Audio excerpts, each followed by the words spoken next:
नमस्कार दोस्तों, आज हम यूपीएससी 2023 का जियोग्राफी का पीवाईक्यू करेंगे क्योंकि इससे पहले हम लोग 2022 तक कंप्लीट कर चुके हैं। तो चलिए आज का पहला प्रश्न देखते हैं। अगला प्रश्न दिया है, निम्नलिखित कथनों पर विचार कीजिए।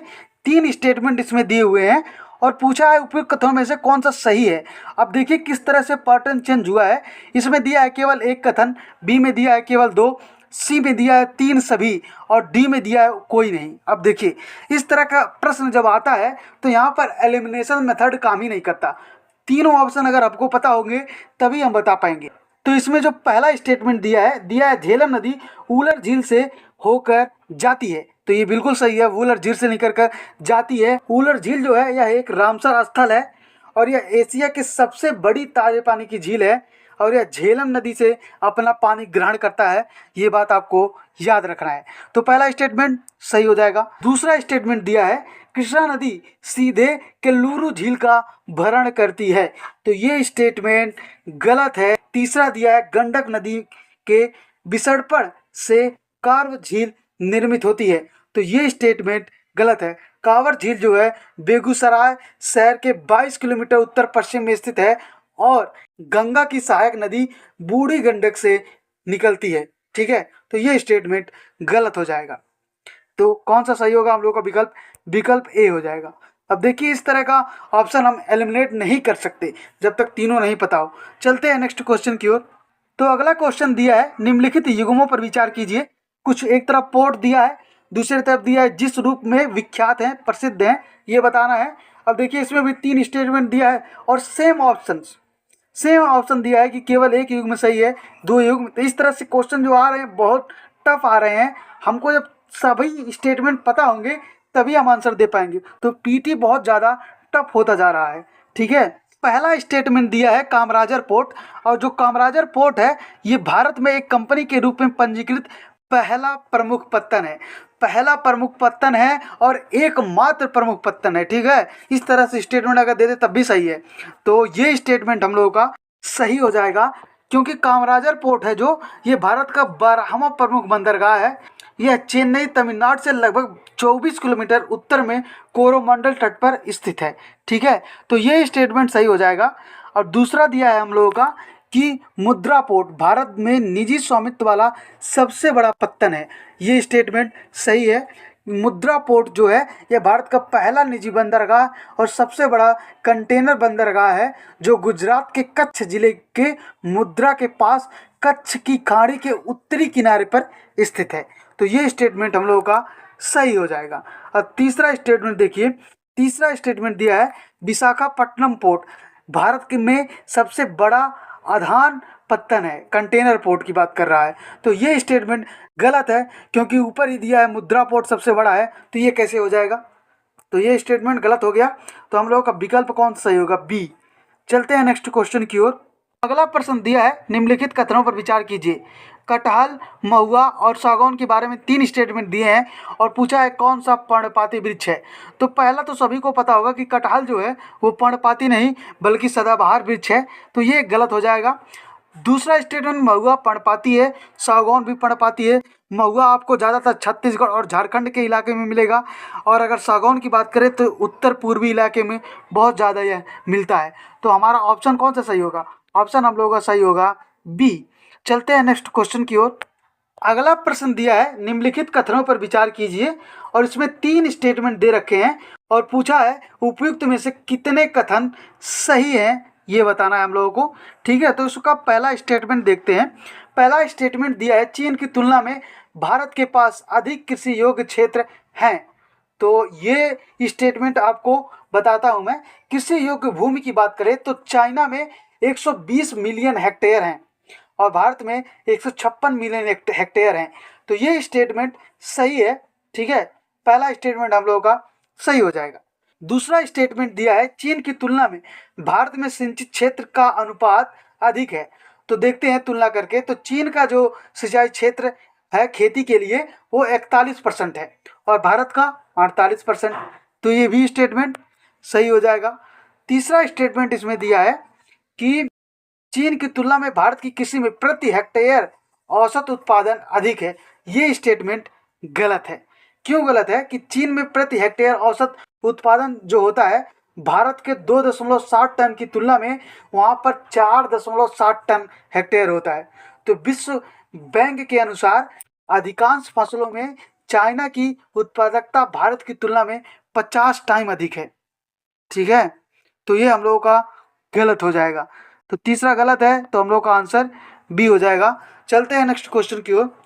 अगला प्रश्न दिया है, निम्नलिखित में से कौन सा एक समुद्र स्तर में पुनरावर्ती गिरावट का सर्वोत्तम उदाहरण है जिससे वर्तमान समय की सुविस्तृत कच्छ भूमि उत्पन्न हुई है। अब देखिए यहाँ पर भी कच्छ दिया है, इसमें स्टेटमेंट में भी, और इसमें अगर आप चेक करेंगे अपना विकल्प तो उसमें डी में भी कच्छ दिया है तो एलाइक वर्ड हो गया। तो यहाँ पर हमारा विकल्प डी सही हो जाएगा। चलते हैं नेक्स्ट क्वेश्चन की ओर। अगला प्रश्न दिया है, भारत के कतिपय तटीय क्षेत्र में प्रचुर मात्रा में उपलब्ध इल्मेनाइट और रूटाइल निम्नलिखित में से किसके समृद्ध स्रोत हैं। तो इसका आंसर हो जाएगा टाइटेनियम, डी सही है। चलते हैं नेक्स्ट क्वेश्चन की ओर। यूपीएससी बार बार ऐसे धातुओं के बारे में पूछता है, कौन सी प्रमुख धातुएं हैं, तो राज्यवार भी पूछ सकता है, तो आप इसको जरूर पढ़िएगा अच्छे से। चलते हैं नेक्स्ट क्वेश्चन की ओर।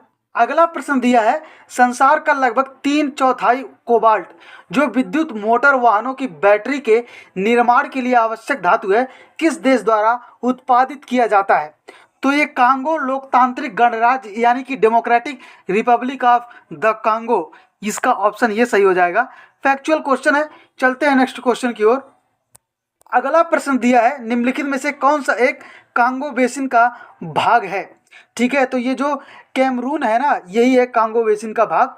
तो देखिए इस तरह का 2023 में ना काफ़ी फैक्चुअल क्वेश्चन पूछा गया था, तो जिसका सही है उसका सही है ये ट्रिक, और इसमें कुछ हम कर भी नहीं सकते। तो हमको ज़्यादा से ज़्यादा अब मैप पर कमांड होना चाहिए इस तरह के प्रश्न को देखने से, तो यही लग रहा है। चलते हैं नेक्स्ट क्वेश्चन की ओर। अगला प्रश्न दिया है, निम्नलिखित कथनों पर विचार कीजिए।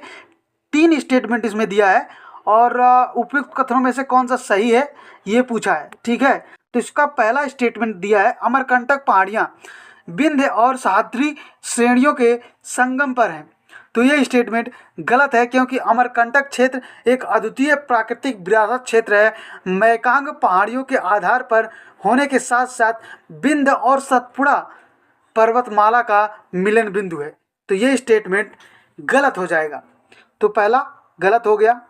दूसरा दिया है, बिलिरिंगन पहाड़ियाँ सतपुड़ा श्रेणी के सबसे पूर्वी भाग हैं। तो ये भी स्टेटमेंट गलत है। तीसरा स्टेटमेंट दिया है, शेषाचलम पहाड़ी पश्चिमी घाट के सबसे दक्षिण में है। तो ये भी गलत है। इसको आप पहाड़ियों के बारे में, अमरकंटक, सह्याद्री और इन सब के बारे में थोड़ा थोड़ा नॉलेज गेन कर लीजिएगा, ताकि आगे अगर पूछे तो आप उसका आंसर दे सकें। हम लोगों का आंसर होगा डी। चलते हैं नेक्स्ट क्वेश्चन की ओर कि भारत की कनेक्टिविटी परियोजना के संदर्भ में निम्नलिखित कथनों पर विचार कीजिए और यह भी बताइए कि उपयुक्त में से कौन सा कथन करेक्ट है, सही है। ठीक है, इसमें पहला स्टेटमेंट दिया है, स्वर्णिम चतुर्भुज परियोजना के अधीन पूर्व पश्चिम गलियारा यानी कि कॉरिडोर डिब्रूगढ़ और सूरत को जोड़ता है। तो ये स्टेटमेंट गलत है, क्योंकि जो स्वर्णिम चतुर्भुज है एक राष्ट्रीय राजमार्ग नेटवर्क है जो भारत के अधिकांश मुख्य आर्थिक, कृषि और सांस्कृतिक केंद्रों को जोड़ता है। जो स्वर्णिम चतुर्भुज का पूर्वी पश्चिम गलियारा सिलचर और पोरबंदर को जोड़ता है, ना कि डिब्रूगढ़ और सूरत को। तो ये स्टेटमेंट गलत हो जाएगा। इसमें भी देखिए किस तरह का क्वेश्चन पूछा है, जब तक तीनों नहीं पता होगा हम नहीं आंसर दे सकते। दूसरा दिया है, त्रिपक्षीय राजमार्ग मणिपुर के मोरेह को म्यांमार से होते हुए थाईलैंड के चियांग माई से जोड़ता है। तो ये भी स्टेटमेंट गलत है, क्योंकि भारत म्यांमार थाईलैंड त्रिपक्षीय जो राजमार्ग है इसमें एशियाई त्रिपक्षीय राजमार्ग के रूप में भी जाना जाता है। यह एक निर्माणाधीन अंतरराष्ट्रीय राजमार्ग है जो म्यांमार के मध्य से भारत और थाईलैंड को जोड़ता है, ना कि ये सब जो इसमें चियांग माई से जोड़ता है। तो ये स्टेटमेंट गलत हो जाएगा। ठीक है, तीसरा स्टेटमेंट इसमें दिया है, बांग्लादेश, चीन, भारत, म्यांमार आर्थिक गलियारा उत्तर प्रदेश के वाराणसी को चाइना के कुनमिंग से जोड़ता है। तो ये भी स्टेटमेंट बेबुनियाद है, गलत है। ठीक है, तो हमारा ऑप्शन कौन सा सही होगा, ऑप्शन डी होगा। चलते हैं नेक्स्ट क्वेश्चन की ओर। अगला प्रश्न दिया है, निम्नलिखित कथनों पर विचार कीजिए। कथन 1 और कथन 2 दिया है और पूछा है उपयुक्त कथनों के बारे में कौन सा सही है जो स्टेटमेंट दिया है। ठीक है, तो इसमें पहला स्टेटमेंट जो दिया है वो दिया है, भारत अपने पास यूरेनियम निक्षेप यानी कि डिपॉजिट की बात कर रहा है होने के बावजूद अपने अधिकांश विद्युत उत्पादन के लिए कोयले पर निर्भर है। तो पहला स्टेटमेंट करेक्ट है। दूसरा कथन जो दिया है वो दिया है कि विद्युत उत्पादन के लिए कम से कम 60% तक समृद्ध यूरेनियम का होना आवश्यक है। तो ये स्टेटमेंट गलत है। तो हमारा कौन सा विकल्प सही होगा? विकल्प हमारे ख्याल से ए सही होना चाहिए। नहीं, एक में दोनों सही है तथा एक सही व्याख्या नहीं, ये गलत है। विकल्प हम लोगों का सी सही होगा क्योंकि दूसरा स्टेटमेंट तो गलत है, तो इसमें पहला सही है और दूसरा गलत है। ठीक है, तो हम लोगों का विकल्प सी सही हो जाएगा। दूसरा क्यों गलत है यह भी आपको जानना चाहिए, क्योंकि देखिए 60% की आवश्यकता नहीं है, 20% से अधिक यूरेनियम समृद्ध यूरेनियम 235 को अत्यधिक समृद्ध यूरेनियम के रूप में परिभाषित किया गया है। जब बमबारी करते हैं तो होता है ऐसा। तो ये स्टेटमेंट हम लोगों का गलत ही होगा, तो हमारा सी सही है। चलते हैं नेक्स्ट क्वेश्चन की ओर। अगला प्रश्न दिया है, निम्नलिखित कथनों पर विचार कीजिए।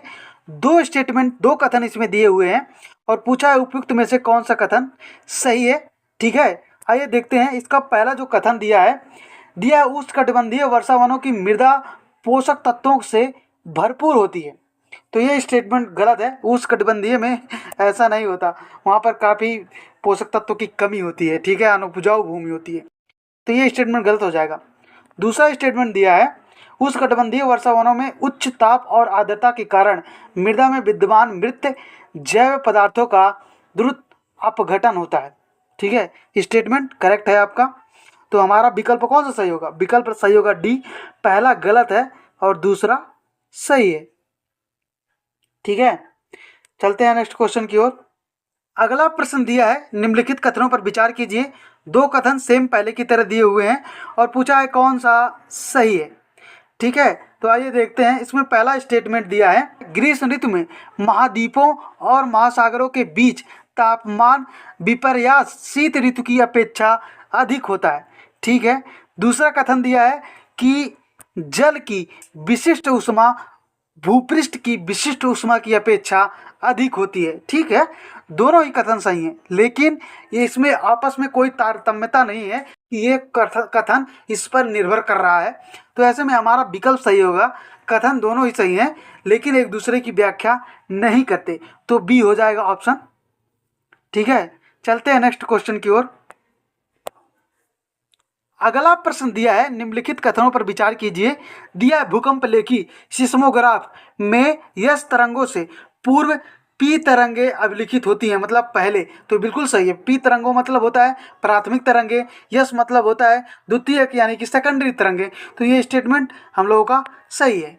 दूसरा स्टेटमेंट दिया है, पी तरंगों में अलग अलग कण तरंग प्रसार की दिशा में आगे पीछे कंपन करते हैं, जबकि यस तरंगों में कण तरंग प्रसार की दिशा में समकोणीय ऊपर नीचे कंपन करते हैं। तो जो पी तरंगे होती है ना, वो आगे पीछे, आपने ऋतिक रोशन का डांस देखा होगा, आगे पीछे ऐसे हाथ करता है, तो उस तरह की होती हैं। और जो यस तरंगे यानी कि सेकेंडरी तरंगे होती हैं, वो ऐसे ऐसे ऐसे ऐसे इस तरह से होती हैं। तो ये स्टेटमेंट सही है। तो हम लोग का दोनों ही विकल्प सही है, तो हम लोग का हो जाएगा आंसर सी। नेक्स्ट क्वेश्चन देखते हैं। अगला प्रश्न दिया है, भारत में कोयला आधारित तापीय शक्ति संयंत्रों के संदर्भ में निम्नलिखित कथनों पर विचार कीजिए और कौन सा कथन सही है ये बताना है। अब देखिए, इस तरह का स्टेटमेंट इसमें दिया है कि जब तक हमको तीनों का नहीं पता होगा हम आंसर दे ही नहीं सकते। काफ़ी टफ हो गया था 2023 का। तो इसका ऑप्शन देखते हैं। तो पहला स्टेटमेंट दिया है, उनमें से किसी में भी समुद्र जल का उपयोग नहीं हो सकता। किसी में भी इस तरह का स्टेटमेंट गलती होता है, ये गलत हो गया। और दूसरा दिया है कि उनमें से कोई भी, अब देखिए, उनमें से कोई भी जल संकट वाले जिले में स्थापित नहीं है, ये भी गलत। और तीसरा स्टेटमेंट हम लोगों का दिया है, उनमें से कोई भी निजी स्वामित्व में नहीं है। इस तरह का स्ट्रीम ऑफ स्टेटमेंट गलत ही होता है। ऐसे में हमारा विकल्प हो जाएगा डी। तो दोस्तों, हम लोगों ने 2023 का जियोग्राफी का पूरा PYQ कर लिया। नो डाउट काफ़ी लेंदी था, काफ़ी टफ था, काफ़ी फैक्चुअल था, लेकिन क्या कर सकते हैं, जैसा क्वेश्चन पूछा है हमको ऐसे ही तैयारी रखनी है ताकि हम आने वाले एग्जाम में सफल हो सके। तो अगर यह सीरीज आपको पसंद आ रही है तो डू लाइक द वीडियो और ज़्यादा से ज़्यादा लोगों के साथ शेयर कीजिए ताकि वो भी इसका लाभ ले सके। और प्लीज़ सब्सक्राइब द चैनल ताकि नेक्स्ट जो हम लोग सीरीज इसको पूरा कंप्लीट करेंगे हर सब्जेक्ट का सब्जेक्ट वार पूरा 2025 तक, तो आप भी उसका नोटिफिकेशन तुरंत मिले, आप उसको देखकर लाभ ले सकें। Thank you so much.